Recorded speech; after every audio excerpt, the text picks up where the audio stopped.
Hey guys, it is September 3rd, and I wanted to let you guys know that I have survived my two surgeries, my hand or actually my wrist and my foot.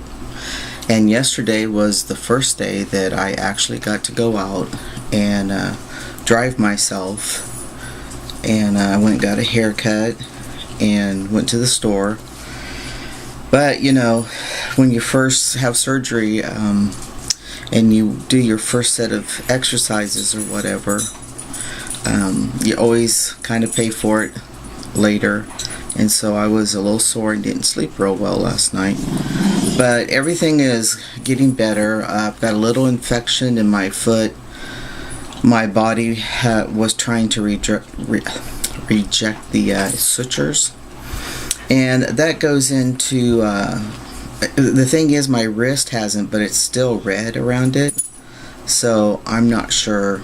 I'll see the doctor Friday on my wrist as a post-op, and then I get all three incisions, sutures out next week. I have two incisions on my foot because the MRI showed a bone spur on the top of my foot about a ½ inch away from where he was taking the fragment out from the fracture.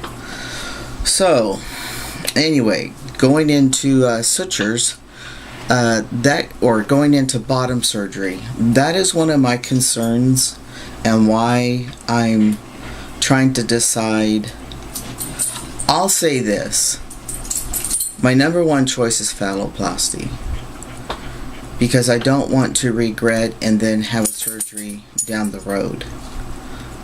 But I have to make sure that my body is at top form, because I do have issues with healing, and like these incisions here have a little reaction to the sutures.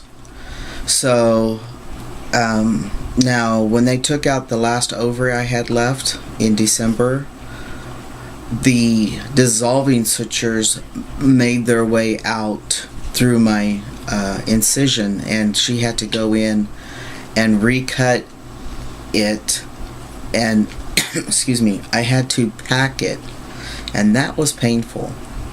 So I want to really make sure that my body is as best as I can get it for such a major, intense surgery.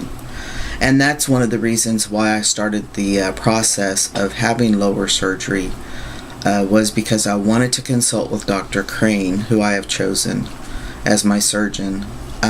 His professional opinion, number one, I don't think I'd be a candidate for the metoid with the urethra lengthening, just because I don't really feel I've gotten a lot of growth. And plus I'm heavier, so there's weight there that maybe doesn't show all the growth.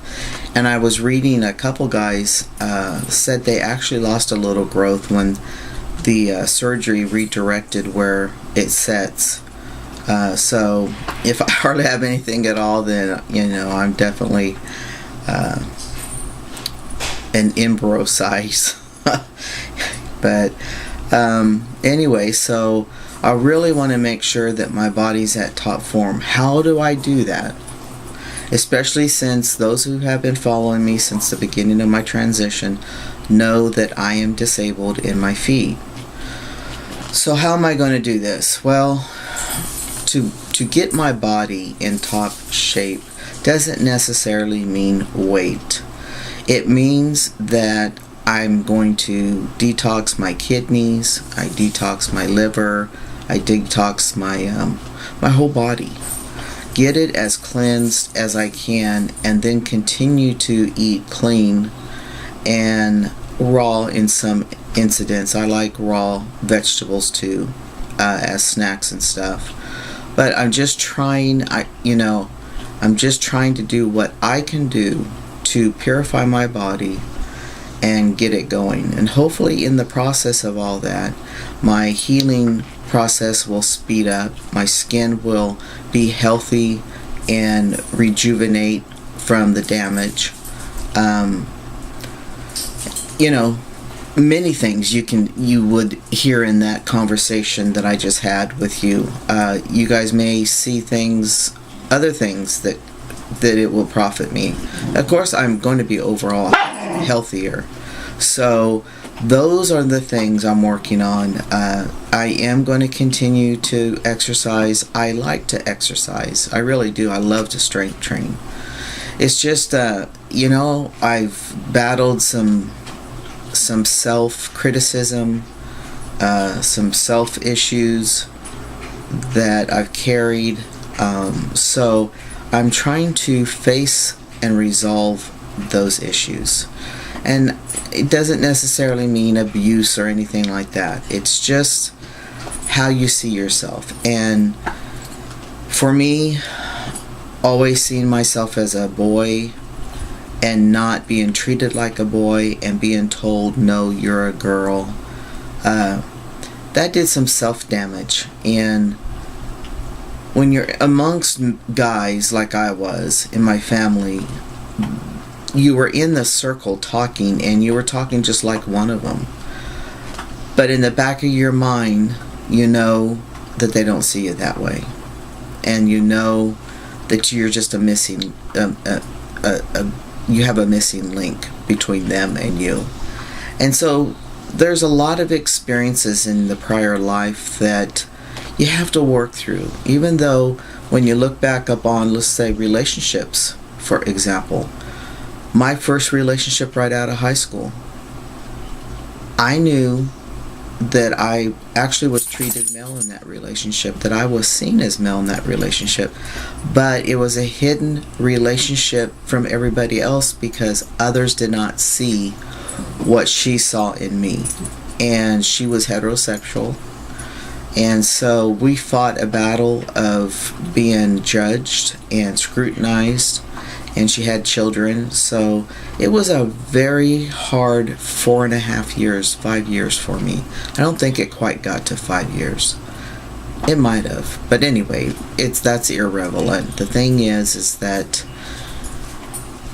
I went through a lot, and then I went into my second relationship for 6 years with another heterosexual woman. So, I don't remember that she really saw me as male, but she didn't see me as female. And I've always been very touchy about how I'm touched. And I don't like the word fondling because it just gives me the heebie-creebies. And I never allowed to be fondled. And so anyway, so you work through these issues as you come into your fullness, as you transition into who you've always been on the inside to the outside. And then once that starts happening for you, there comes a time, and maybe not for any of you, but for me, where I've had to face like the skeletons. Turned off. So I've had to pull the skeleton one by one, and it's not that I have been torn down or, staked to the ground. There are just little simple things in the past for having to live a secret life that one accumulates, and it becomes an emotional barrier for you, subconsciously or consciously. So working through those things on top of being very limited physically of what I can do takes a lot of balancing. It takes a lot of not letting myself go there as a victim, but realize that I'm blessed and that I have more than other people have. Because when you look at me on the street, you would never know I was disabled because I look healthy. But it takes a toil. When you lose probably 70% of the quality of life, it tends to take a mental toil on you. So I just keep working on those things, and from being born transgender and going through life with not parents, but aunts and uncles and grandparents, a set of grandparents that were very religious. So, it takes it takes emotional toil. But if we're adults and we recognize these things and we understand these things and we don't blame other people for our life, our choices, and blame other people for the things that are not our choice, like being transgender or being homosexual, bisexual, pansexual, queer, gender queer, whatever the label is, that it's not heterosexual. You deal with society in general.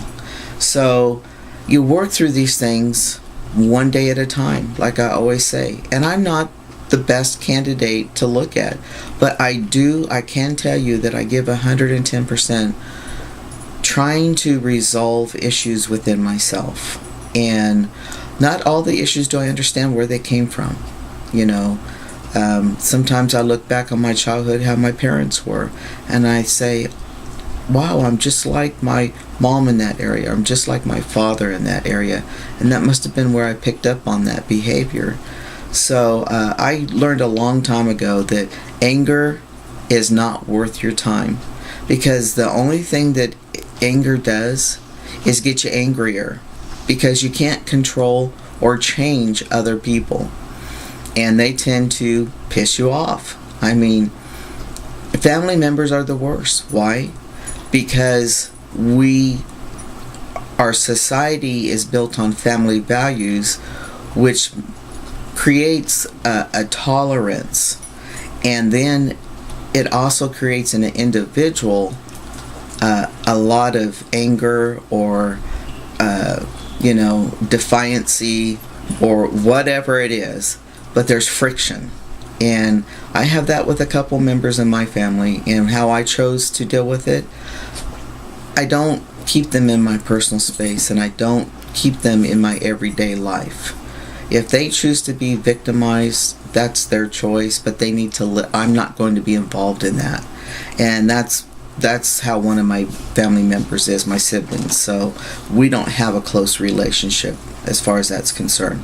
You make choices for your life and your journey. What's the simplest thing, and sometimes the simplest thing is the hardest thing for us as individuals. So anyway, that's what's going on with me. I made it through the surgeries. My body's doing really well. I did not have to take a lot of pain medication, which I'm very thankful for. And now it's just the incisions mending and getting the sutures out and going from there. My wrist, I can do anything I want. I'm not limited, except for that I can't get this wet. That's the only thing. And I don't have a whole lot of swelling. I'm able to wear my wedding band. My foot's a different story, but then gravity pulls, so that is, to me, I look at it as normal. So I'm not going to go into any changes or anything. This is just a update on those who care and wanted to know how my surgeries came through. So take it one day at a time, and always make your journey as simple as possible. We'll see you later. Bye.